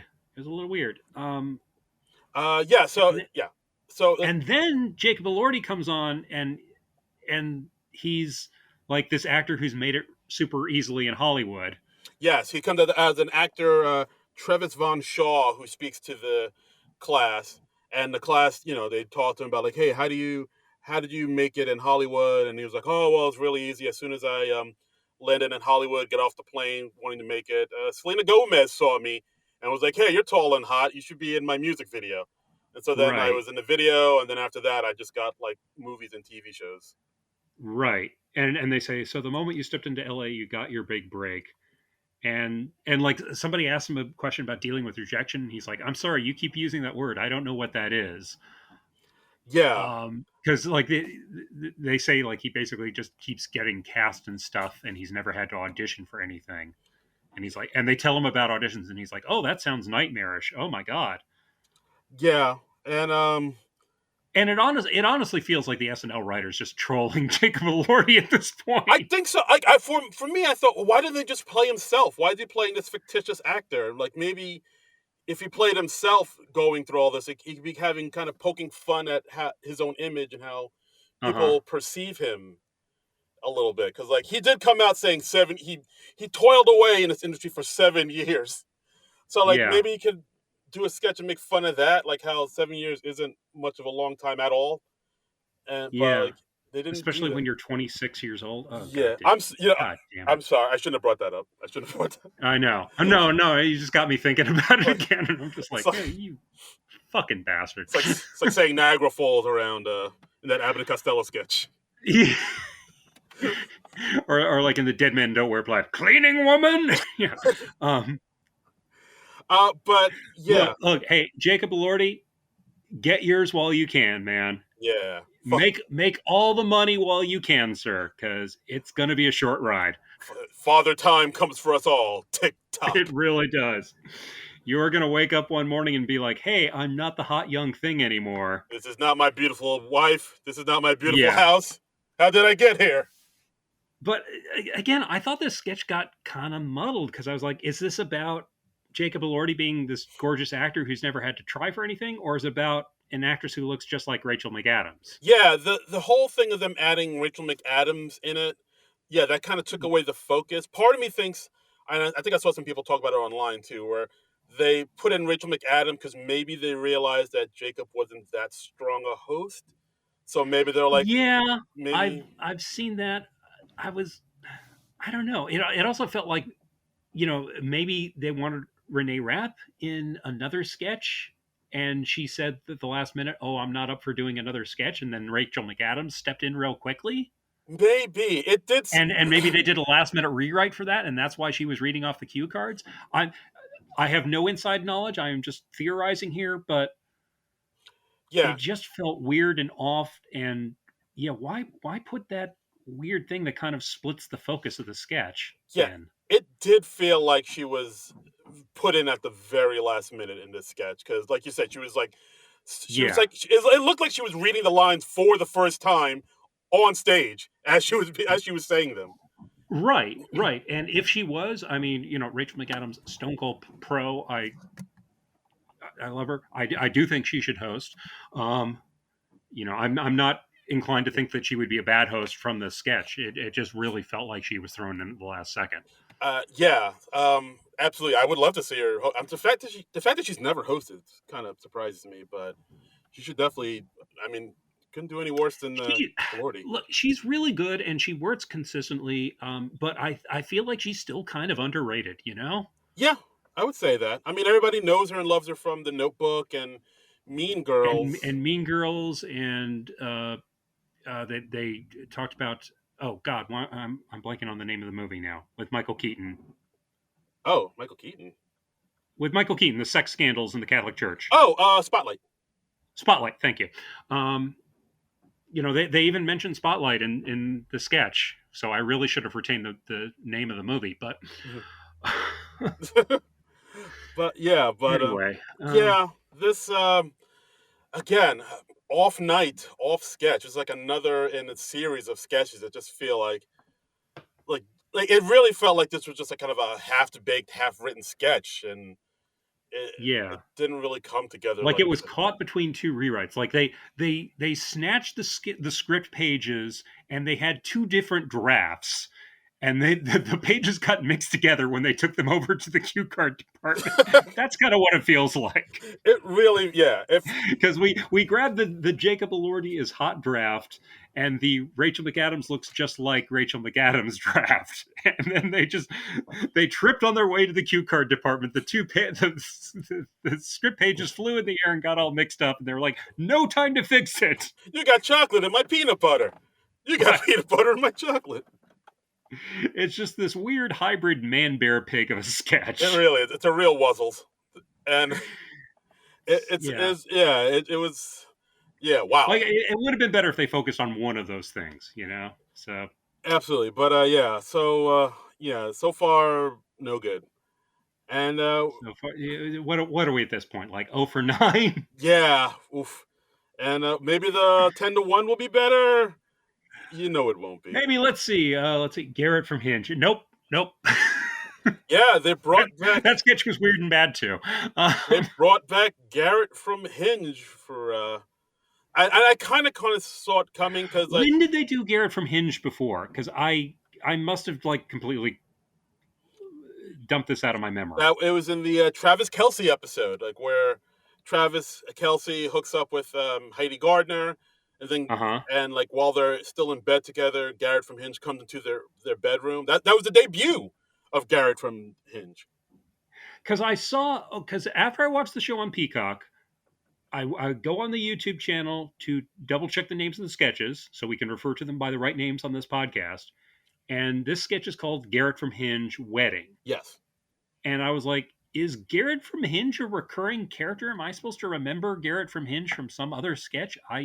And even you describing it, I don't from the Travis Kelsey episode, I don't think I remember it. Yeah, I mean that's why it surprised me that they brought it back because the character really wasn't memorable the first time around, and like Yeah. the first He outing. made no impression on me apparently. No, So not at all. So like, why are they trying to make this a thing? Like fetch. they're trying to make fetch happen. Yeah, and I kind of even saw it coming because the sketch opens with Chloe Trost at in her wedding day, getting married to Jacob Elordi, and her Right. giving her vows, saying, "Yeah, before I met you, I had to kiss a lot of frogs. I was on And all she was the." like, yeah, I was on a lot of dating sites. As soon as she said that, I was like, "Oh no, is there a possibility they might bring?" And yeah, and See, I didn't have that moment of fear because like when we finish recording this podcast, I just forget about the bad sketches. yeah, guys. After every episode we record, Trumbull like does that little memory wipe Men in Black thing to Yeah, himself. yeah. Well, I do. I used to do that. That turned out to be causing long term brain damage. So now I go to the place from Eternal Sunshine of the Spotless Mind, Oh, and I have them do that whole Jim Carrey memory erase procedure. oh, they do good work. Yeah, yeah, they do. They do good work. I got a letter from Kirsten Dunst afterwards. Mm-hmm. Uh, it looks important, but I haven't opened it yet. I'll get to it later. Okay, I'm sure it's nothing I'm sure nothing huge. it's fine. We'll get to that later. I'm sure it's fine. Yeah, I'm sure we it's got to fine. talk about Garrett from Hinge, the wedding edition. I guess, Yeah. but yeah, So he's. I mean, how close was this to the first Garrett from Hinge uh, sketch? Because I honestly do not remember this one. it's pretty close. It's like Was he wearing the same thing? Was he wearing a Stewie Griffin he T-shirt? was wearing a Stewie Griffin T-shirt, and at one point he does do like the pose that Stewie does on his T-shirt. So they do bring that back. Right. Um, and then like he's dressed the same way.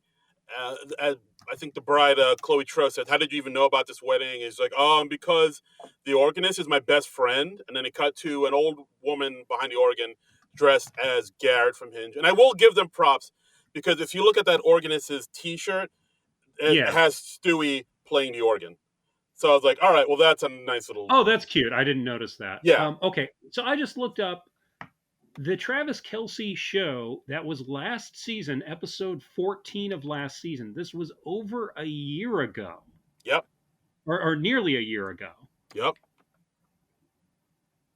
How are we expected to remember that? I don't know. He didn't leave that much of an impression the first time around, except for people saying, wow, that was a really weird sketch. Yeah. That was it, and I guess that was enough for. I am literally looking at a thumbnail of the first sketch right now, You don't and remember it is still not ringing any nothing. bells. Nothing at all. Nothing. Nothing. Jesus. I've got it. I Okay. After we finish recording this episode, we're going to pause recording for a minute. I'm going to rewatch the original Garrett from Hinge sketch, Okay. and then we will start recording again. And I will say if I remember it at all, if it jogged any memories, or if I still have no memory of the original sketch. Ooh, bonus content. Yeah. Stand by. But yeah, it basically hits the same beats as the first one. It has Garrett going into the bathroom, telling Yeah. himself, "I know you're upset, but you cannot kill them. You cannot murder Right. them." And then he goes. He has it out with her, with the bride on her wedding day, and then him and the groom, Jacob Elordi, hit it off, and then they have a connection through him doing a Stewie impression and him and the groom doing a terrible Lois impression, and then the two of them go to the bathroom saying how they can't kill the bride, Yeah. even though he has his book of spells and the groom has his magic wand. And then it ends with Garrett just like vanishing away. Yeah. It didn't. All right, I will say that the original Garrett from Hinge sketch didn't end with him vanishing away, so that's new. So that was episode 14 of season 48. Season 48 had 18 episodes in it. Hmm. If you were going to try this again, wouldn't you want to try it again before the end of the season? You think you would, but I mean they You did know, that. and this season premiered late because of the writer strike Yeah, and the actor strike. yeah, So we have all the more time to forget about it. yeah. I mean that's kind of how they did it with Lisa from Temecula, where they brought her back almost not immediately, but pretty soon after the Pedro Pascal Right. episode. Yeah. I mean, like when they did Lisa from Temecula a second time, I remembered the first Lisa from Temecula Yeah. sketch. And of course, Lisa from Temecula that actually went viral. Like people were talking about that. Like Yeah. people who had Yeah. never, That sketch did well. yeah, like people who didn't even see the episode knew about Lisa from Temecula. Which why it Right. befuddles me as to why they brought back Garrett from Hinge because no one was talking about Garrett from Look, I Hinge. mean, hey, sometimes the first time you try something, it doesn't work. Yeah, Wayne's World was originally like the last sketch of the night. The first time they did Stefan, he didn't work in a sketch, and then they brought him back as a Weekend Update character, and he worked beautifully. So hmm. it can happen, You know what? All right, all right. Yeah, but you know what? That's a good point. That is a good point. but Garrett from Hinge, really? Yeah, there's not much to the It's character. He just kind of I just don't see it. I he's don't he's understand. kind of weird. He talks like, yeah, from Garrett from Hinge, Right. and he wears a Stewie T-shirt and has a bowl cut haircut. And that's real. There's not much, and he has to talk to himself out of killing people, and there's not much to his character. Like I don't Yeah. see why you think this would be I strong mean, I enough. think I think somebody's old Hinge hookup coming in and crashing their wedding after she uh after she badmouths like all the frogs she had to kiss. I think that's a funny premise for a sketch. Yeah, Uh I just it is. I just don't think this really worked. I literally wrote down in my notes, what the F is this? Yeah. So It's a 10-1, baby. it's a 10 to 1.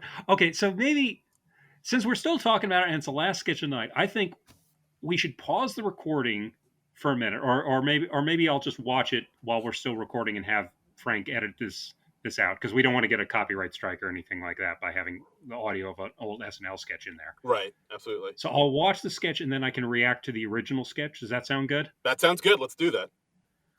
Okay, we're back. I've watched the original Garrett from Hinge sketch from the Travis Kelsey episode. This was from March of 2023. So we're talking like 10 months ago. Yeah. No memory of it whatsoever. Dude, we did an episode about it and everything. I know we did an episode. It was episode 227. We're now recording episode 269. So this was over 40 episodes of the podcast ago. I read through my description of it. Apparently, this is the episode where I was talking out Columbo to you. I mean, that could be any episode. Well, true. I do love my Columbo. And I remember some of the other sketches that I described in that, but I don't mention Garrett from Hinge at all in the episode description, so I this really didn't make it much impression on me. I'm gonna have to listen back to that episode and see what I had Oh to boy, say. yeah. I'm now fascinated by what past me's opinion on this was. I'm guessing I didn't like it much since I didn't remember it. Yeah, seeing as how you dumped it out of your memory almost immediately, of course. But I mean, but Yeah. then again, that's not on you because with a lot of people, the sketch really wasn't that memorable and really wasn't all that. Yeah, I had no moment, I had no flash of recognition when they brought back Garrett from Hinge. I think that's Wow, wow. so funky. That is, Yeah, I mean, usually, even if a character didn't work and they may bring it back later, I'm like, oh yeah, they're doing this again. Why are they doing this again? I think this is the first time I've ever been like, they did this. They did this before, and really, the only thing that was cueing me to it was the fact that they titled this sketch "Garrett from Hinge Wedding."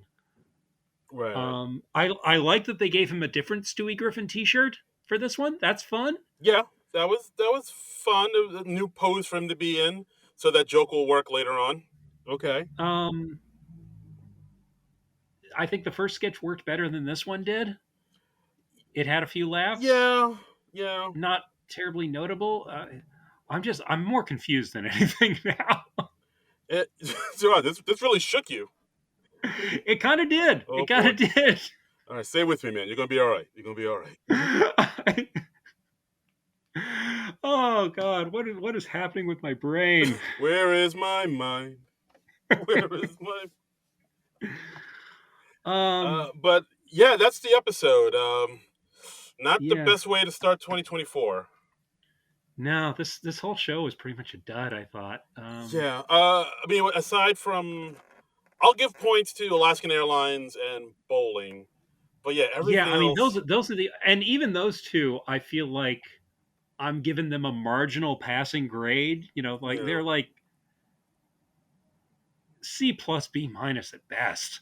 Yeah, but yeah, I don't know what happened here. It's just like the writing wasn't there. The host was not great. Yeah, they're coming off a long break. Yeah, Uh, it's just a perfect storm of everybody just kind of yeah, figuring it out as they go along. yeah, but I mean, the host didn't give them too much to work with, honestly. Yeah, that's true. But I mean, usually sometimes like the cast will kind of know that the host isn't like comedy in their strong suits, and maybe they'll try to help them out. But the Yeah, writing's not there either, so it's just like there's only so much they could do with this episode. yeah, It was yeah, it's an unfortunate dud, unfortunate dud. But yeah. so we'll just have to, you know, dust it off, push it to the side, and hopefully next week will be a lot better, less stronger. Let's hope so. Next week we've got Dakota Johnson. Yeah, Uh, Don and Melanie's kid. yes, and she's hosted the show once before. I think it was shortly after 40th anniversary, so it's been quite a while. Yes, I wrote it down. Last time she hosted was February 2015 with a musical guest, Alabama Shakes, which I remember those. I mean, I'm a big fan of Alabama Shakes, and I remember those two performances being really good. But Hmm. like her as a Hmm. host, I thought, from what I remember, she was like okay. Like I don't think she's. I mean, she couldn't have been that great if they've taken like 9 years to bring her back, honestly. Yeah, I Um, mean, of course she's but she's got a big project to plug. She's in that the uh, Madam Web. yeah, I wanted to say the Spider Woman movie, and I'm like, that's not it. But That's yes, and again, and again, I don't blame myself for this. I blame Sony. yeah, I Sony's. blame Sony and their continued insistence that we, as a country, are interested in Spider-Man movies without Spider-Man. It's We are not. it's a thing. Like I mean, because I think at this point they know that any Spider-Man movie makes money. Like if it's a movie with Spider-Man, people are going to go see it. So they're like, well, But maybe these aren't movies with Spider-Man. maybe That's the thing. Spider-Man adjacent They're movies. making they're making Venom movies. They're making a Morbius movie. They're making a Madam Web movie. They were making a movie with some character that had literally had two appearances. Craven, that's coming out. No, no, not Craven. Craven's an old time Spider-Man villain. There's some other Spider-Man character that is such a non-entity, and had literally 2 appearances. I am not exaggerating. He had appeared in literally 2 comics. Yeah, that's the thing. Like, I mean, unless it's the animated Spider-Man movies, like Across the Spider-Verse. Yeah, the Spider-Verse movies, yeah, those are wonderful because, well, you can actually use Spider-Man in those. Yeah, but yeah, And those are good. yeah. But these Spider-Man, I haven't seen any of the Venom movies. I haven't seen any of the. Yeah, I because just they all look like hot garbage. yeah. That's wow. This is a salty one, but yeah, it's I do not like what Sony is doing, no. or Sony, really. Yeah, yeah. Fuck Sonny. Yeah, Sonny Crockett, Dakota Johnson's dad, Don Johnson. He knows what he did. That's the Um, first Sonny you could think about. I Wow. had Dakota Johnson on the brain. I don't Okay. know. Is there what other Sony should I have said instead? Or Sony? Sonny. Mm. Sonny Corleone? Oh yeah, that's good. I was thinking maybe that song, that '60s song by Bobby Hebb, "Sonny, thank you for." But all right, that's actually a Yeah, worse. that's going to be right up at the top of my mental Rolodex here. Okay, fair enough. Fair enough. Yeah, that's what I'm going to pull up. But yeah, so Dakota Johnson hosting, and a musical guest, Justin Timberlake, coming So out. that's cool. Yeah. I mean, you got to figure that Timberlake's going to mix in a few sketches too, because he's one of the all time greats when Yeah, it comes to hosting. I would say so. He's in the Five Timers Club. Yeah. He hosted twice. He hosted and musical guested 3 times. Oh And my goodness. yeah, And he brought sexy back while he was doing he it. brought it sexy back. Yeah, and he has a new. Sexy had gone away. He brought it back. Yeah, and he's coming back. He's out to promote a new album. Like, because like I Hmm. know for a while he kind of gone away, and he kind of lost favor Right. with people after the allegations that came out in Britney Spears' memoir and whatnot. And Right. his last album wasn't very well received, The Man of the Woods.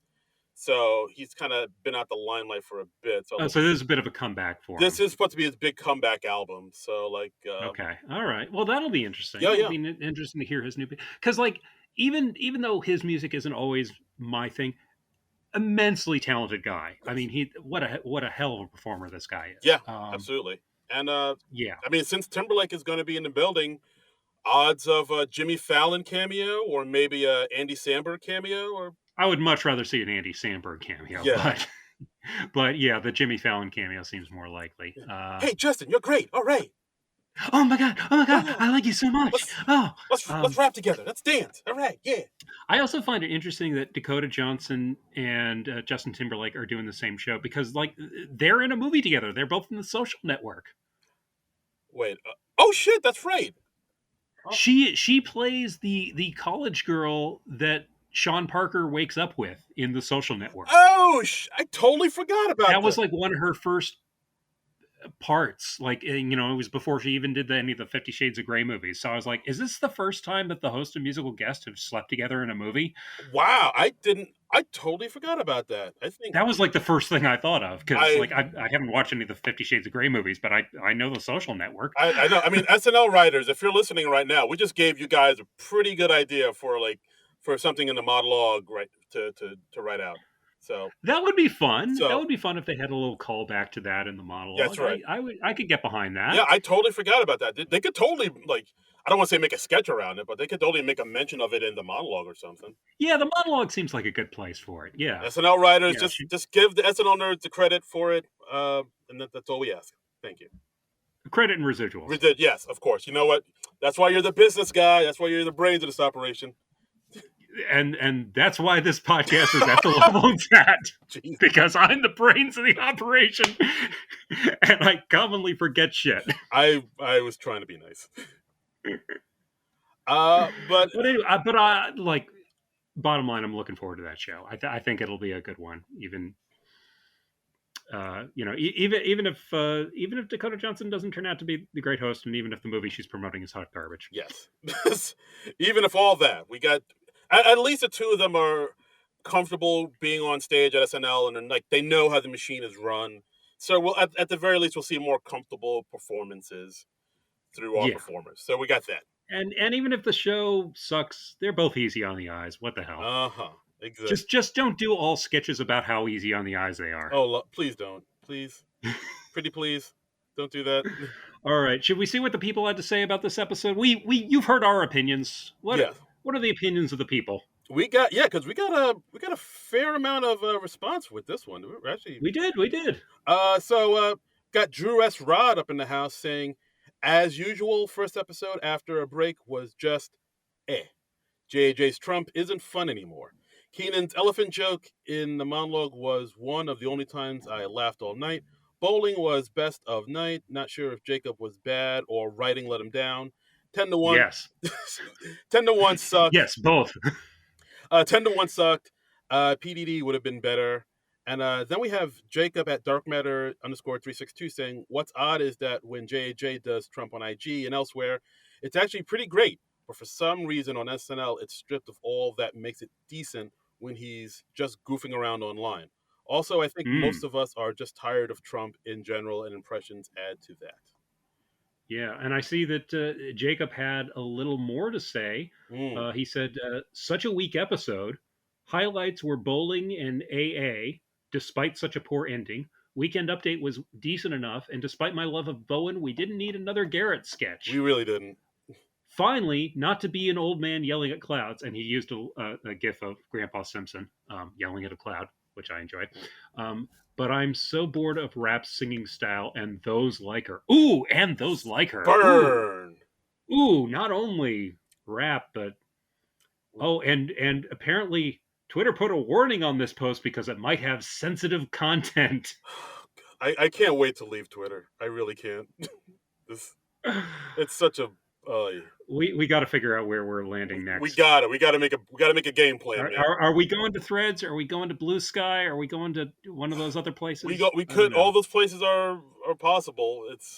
But yeah, like as soon as this thing properly implodes and erodes into the sea, we're outie. We're outie 5,000. Yeah.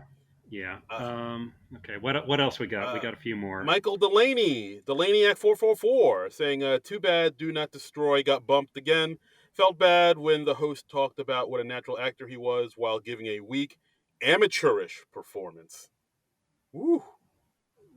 Was he talking about what a natural actor he was in the acting sketch or during the monologue? I don't know. I guess in the monologue. I think he means the actor sketch, maybe. Oh yeah, maybe. Oh yeah, that's true. Yeah, that makes sense. But yeah, let's see. Techie, who's at Uncle Scrooge DCK, with a nice little Scrooge McDuck avatar. He says, including the bowling, bachelorette, and AA, you had 3 thirsty women scenes. Yeah. Seems like they didn't have a lot of ideas outside this app. Yeah. Don't forget in the monologue when Rosebud Baker was like, "I just want to stare at you because you're so pretty." Yeah, so pretty. Yeah, it's just not too interesting the third time you do it. It's really not. Like you got once, maybe twice at most, and then you're just like no more, no mas. Yeah. Our good friend Manette Moratti coming through saying, "I was going into this episode more confident about Elordi being funny, and not only was that not met, but also the writing was bad too." Ooh, Manette spilling the tea. Yeah, love it. Got him. And then in reply to that, we have Pete Davidson and PDD Stan, who's at live from New York, but the O and from is a 0. Says, I really liked a lot of it, but Jacob Elordi didn't make me laugh a single time. He seems so awkward to me. Ooh. Yeah, like he was definitely nervous in the beginning. And like I thought maybe, all right, well maybe he'll shake that off later in the episode, but it didn't really go away. He seemed kind of stiff in a lot of places, and it just really wasn't the guy that we were hoping he'd be or needed to be for this. Yeah. No, and I had high hopes. I was like, oh, he does a good pratfall in this promo. I think, I think this might be a good show, and maybe I'll become a Jacob Elordi stan, and that did not happen. Nuh-uh. All right, so 2024 off to a start. Not a good start. It can only go up from here, Darren. It can only go up from here's fingers crossed. Whoa! Things can only get better. Oh shit! That's my jam, son. Yeah. Anyone who didn't live through the 1980s is like, what the hell are you talking about? That's right. That's right. Yeah. Sorry, Gen Xers. No, we're Gen X. I mean, what's the yeah, we're Gen Xers. Sorry, young. I mean, we're sorry for many reasons, yes, Gen Xers. Yes, but, sorry about that. But yeah, but yeah, but no, the Gen Xers still like us because they get our references. Whoa. I feel like I just gave you another karaoke song. I think you did. Ooh, shit! And I brought it full circle, baby. Full circle, baby, and that's our circle, baby. And that's our episode. Thanks again for listening, as always, to this podcast. And you can follow us on Twitter, because we refuse to call it X, at SNL Nerds Show. And you can always follow me on Twitter and Instagram and all the platforms at Darren Credible, DARIN Credible. Yes, you can follow me as well at Trumbull Comic, TRUMBULL, and the word comic. And yeah, we're still on the Twitter at SNL Nerd Show. Twitter is still Twitter. Tweets are still tweets. Elon Musk is still an idiot asshole. Mm-hmm. So, next week, Dakota Johnson, Justin Timberlake. We'll see you then. But until then, Nerds out!